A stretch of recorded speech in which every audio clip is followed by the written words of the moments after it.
What's going on, Heat fans? It is your boy Ernest back again with another Miami Heat video. Y'all know the drill. Hit that like button, comment, hit that notification bell so you can get all the updates from my latest video. And most importantly, hit that subscribe button. Guys, the Miami Heat has just defeated the Indiana Pacers 92-87. We got that revenge win back.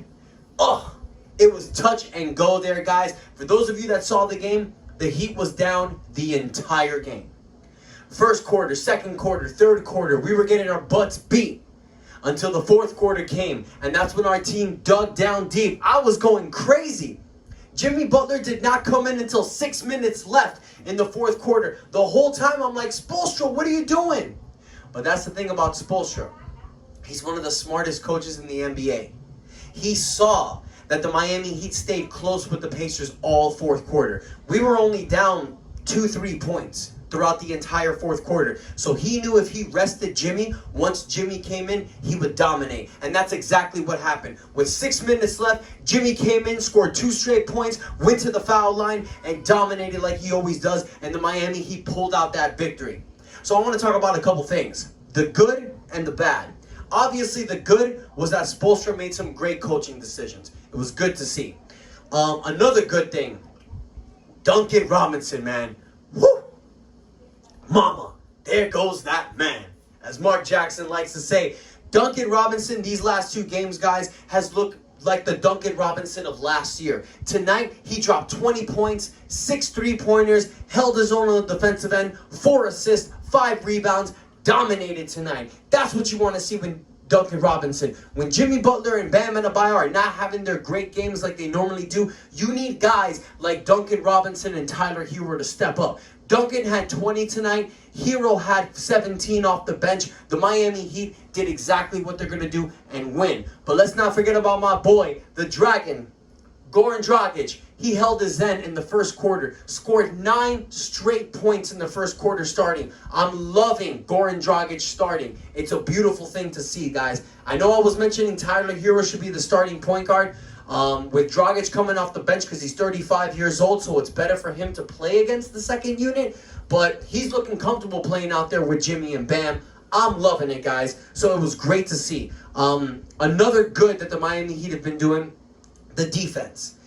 We are a top 5 defense in the NBA, but the last few games, especially with our 6-game losing streak, weren't doing so hot.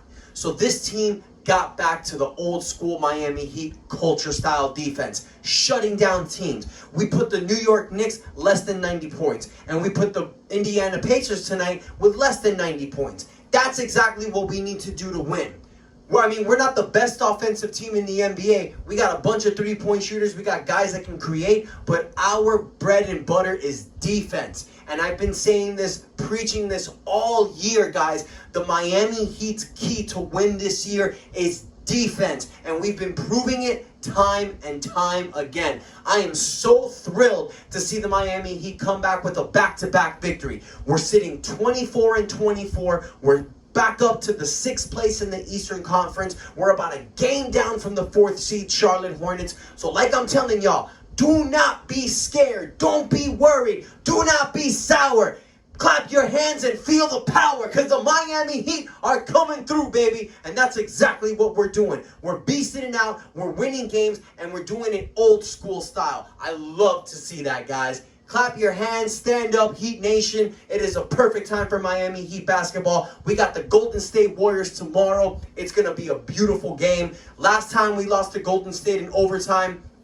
So this time I'm expecting a dogfight. And the great thing about tomorrow is that Victor Oladipo will make his debut in the Miami Heat. Little spoiler alert, guys. For those of you that don't know, Victor Oladipo will be wearing number 4.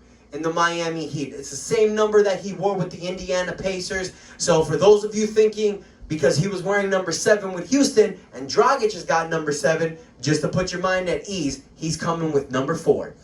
So that was the good. The bad for the game tonight, the main thing that I was seeing, guys, we got to do better in the rebounds. Our team has been slacking on the rebounds. Bam Adebayo normally averages about 10, 11 rebounds a game. He only had 6 tonight. We need a better rebounding presence, especially since we lost Kelly Olynyk. We need guys that can hustle and grab the boards.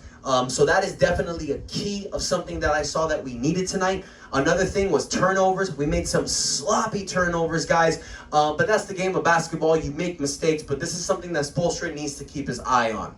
A couple other things I want to discuss, guys.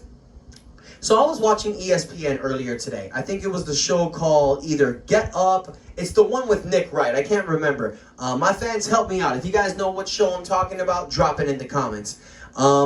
Nick Wright was talking about a rumor, a big rumor that's going on out there, that the Miami Heat are going to push hard for Kawhi Leonard in this offseason.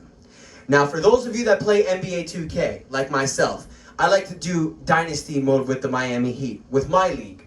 I like to see what type of players we can get in the offseason. And every time I'm doing the 2021 offseason, the first player I'm going after is Kawhi Leonard. The Miami Heat need to make some room. They need to make some spaces. We're not going to have Kelly Olynyk next year, so that was off our books. Goran Dragic, we're probably going to denounce his team rights. His team option. So we might have a possibility to go after Kawhi Leonard. We need to make a couple of moves here and there, but it is a possibility for us to get him. If there is a chance for the Miami Heat to pick up Kawhi Leonard, I say you do everything you possibly can to get that man.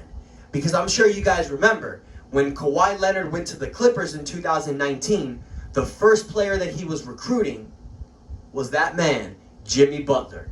Kawhi Leonard wants to play with Jimmy Butler. Now, he's from LA, so I don't think he wants to leave his home anytime soon.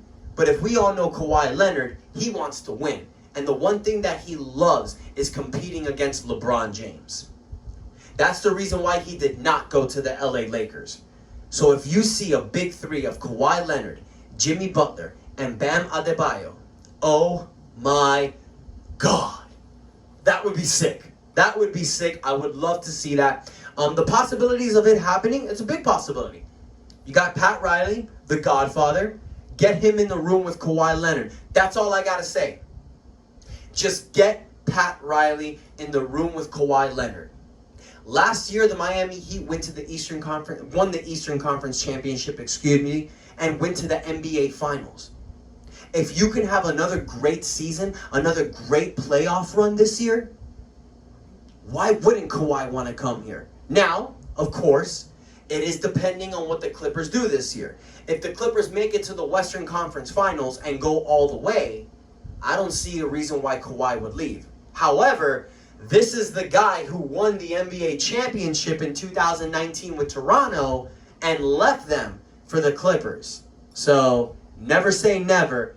Anything can happen. So, Miami Heat fans, keep a close ear to this. Keep watching the rumors, because there is a definite possibility that the Miami Heat can get Kawhi Leonard this offseason. Now, what are the Heat going to have to do? There's a possibility that we're going to have to let go of Duncan Robinson and Kendrick Nunn, obviously. They're both going to be restricted free agents. There's no way that you can bring them back if you're getting a guy like Kawhi. Is it possible for us to keep Tyler Hero? Well, that's all depending on how much money we give Kawhi Leonard. We might have to give up Tyler Hero in order to get Kawhi Leonard. There's a possibility there might be a sign-in trade. There's a lot of possibilities that can make it work. And that's where our man, Andy Ellisberg, comes into play. He is the #1 guru when it comes to the NBA salary. He knows how to make all this work. So have no fear, because Andy is here. So guys, another thing I want to talk about, moving on from Kawhi Leonard. You saw in my last video, I was saying that since the LaMarcus Aldridge, the coward, went to the San Antonio Spurs, that the Miami Heat were moving their attention to DeMarcus Cousins. Unfortunately, it looks like DeMarcus Cousins is going to sign with the LA Clippers on a 10-day contract. When you're signing a 10-day contract, you're kind of at the bottom of the barrel in the NBA league. So there's got to be something about DeMarcus Cousins that the Miami Heat did not like. Because in order to sign a 10-day contract and not go for a veteran minimum, you're taking less money. So it might be a situation where the Miami Heat just saw that DeMarcus wasn't ready. Maybe there was a behavior problem. Maybe there was something that the team did not look to. You guys got to remember, this team is all about culture. It's all about players getting their head right and being on point and being all about winning. DeMarcus Cousins is kind of a head case. He causes a lot of problems in the locker room. So there's just a possibility that Pat Riley didn't want to take that chance. Now here is where the rumors get a little weird. There is a possibility that the Sacramento Kings are going to buy out Hassan Whiteside. Don't beat me to it. Don't start yelling yet, Heat fans. Don't yell. There is a possibility that if Hassan Whiteside is bought out, he can possibly come back here to the Miami Heat. Now, say what you want about Hassan Whiteside. He's a knucklehead. He causes problems. He's a locker room troublehead. All this stuff. At the end of the day, Hassan Whiteside does what we need, which is rebound and block. So if you sign Hassan Whiteside, bring him off the bench for 15 to 20 minutes, he can give you 6 to 8 points a game. He can give you 8 rebounds. He can give you 2 block shots. Now, do I want him here? I wouldn't mind. I mean, it's not like he's going to be starting. It's not like this is 2018 when he's our guy. He's going to be coming off the bench, which he's been doing all year. So it's not going to be an issue like it was in 2019 when Eric Spoelstra put Bam Adebayo in the starting lineup and had Whiteside come off the bench. Whiteside was making max money at that time. He felt like he earned his starting spot. And as all of us know, when you're in the bright lights, the ego comes out. So you need to make sure that that ego is in check, which he didn't do. He was a knucklehead. He got traded. I'm pretty sure he got humbled. So there's a possibility if you bring Whiteside back now with this coaching, if he listens to Eric Spoelstra this time, he might do good. So why not? I don't see a problem with it. We have the open roster spot. It's not like you're giving him a lot of money. You're going to sign him to the veterans minimum. And there's no other players out there that I think is better. So why not? I think it's a good idea. What do you guys think? So, with that said, we have another game tomorrow, Thursday. Victor Oladipo's making his debut. Nemanja Bjelica made his debut tonight. Didn't really do much, but much expected in his first game. Miami Heat is not like these other organizations that they trade for a guy and they throw him out there for 30 minutes. They slowly bring the guy up, make sure that he understands the culture, because this culture is a little bit different than other NBA teams. With other NBA teams, you go out there, you play, and, try. Let me see what you can do. The Heat's all about strategy. They're all about a playbook. They're all about making things right. And that's the right way to play basketball. And that's what you're seeing with this Heat team. Don't let our record fool you. Yeah, we're 24-24. But I predict for the remainder of the season, we are going to break out and have another winning streak. We're going to be in the top 4 in the Eastern Conference. That is right. I said it. The Miami Heat will push over the Charlotte Hornets. They will be the 4th seed by the playoffs. And you know what? Even if we're not, I ain't scared. Bring on anybody in the playoffs. Bring on Brooklyn. Bring on Milwaukee. Bring on Philadelphia. You know what? This isn't the analyst Ernest talking. This is cocky Heat fan talking. I'll take any of those teams on in the first or second round. No fear. I ain't the one playing, but I have nothing but confidence and positivity support for my Miami Heat. And that's what every single person, every single Heat fan should have as well. Miami Heat fans, Heat Nation, stand up, feel good about this win. And tomorrow when we dust off the Golden State Warriors, we'll make it 3 in a row, bring back that winning streak, and do exactly what we do. And that's winning.